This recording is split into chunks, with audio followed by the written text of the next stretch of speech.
Gledate Gorenjska poročila na GID TV. Časi za kulturo niso rožnati, na kar vselej opozarjajo tudi v Prešernovem gledališču.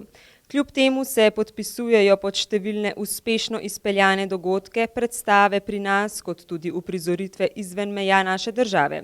Pretekla sezona, ena bolj uspešnih, se končuje, zato s polno paro načrtujejo prihajajočo. Jesen bomo začeli z 2 slovenskima avtorjama, oba sta bila za te 2 drami nominirana za Grumovo nagrado, najprej Matjaž Zupančič, Pesmi živih mrtvecev, potem Vinko Möderndorfer, 3 ženske, odlični drami, oba sta tudi režiserja, tako da nestrpno pričakujemo. Nadaljevali bodo svetovno uspešnico Teror Ferdinanda von Schiracha v režiji Eduarda Millerja. Govorijo po naslovu sodeč najbolj aktualni tematiki žal danes, to je o terorizmu in govori o moralnih dilemah, kako se v skrajnih situacijah odločati, ko pride do terorističnega napada. Izvrstno napisana drama, ki jo igrajo širom po svetu, tako da so ti, ki imajo avtorske pravice, celo naredili zemljevid, svetovni zemljevid od Tokija do Kranja. V repertoar uprizoritev so za prihodnjo sezono postavili tudi dramo poljskega avtorja Naš razred, ki se dotika časa nacizma oziroma holokausta in odpira vprašanje, kako se lahko obrnemo proti svojemu prijatelju zaradi politike.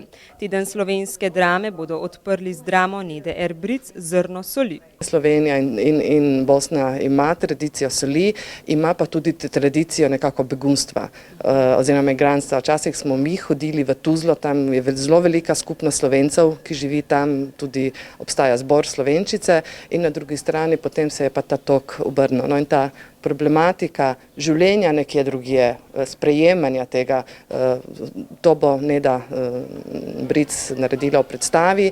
Prešernovo ostaja zvesto svojemu poslanstvu in bo tudi v prihodnje držalo mogočno držo svojemu načelu družbeno-kritičnega gledališča.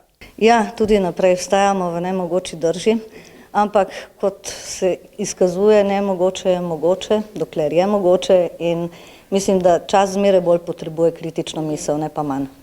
Nova sezona bo tako prinesla 5 sodobnih vrhunskih avtorjev in kar nekaj koprodukcij s svežimi obrazi in novo energijo. Že prva predstava, to je Pesmi živih mrtvecev Matjaža Zupančiča, delamo v koprodukciji z Celjem, potem Naš razred z gledališčem Ptuj in Mini teatrom in Zrno soli z gledališčem iz Tuzle, tako da tudi nekaj svežega.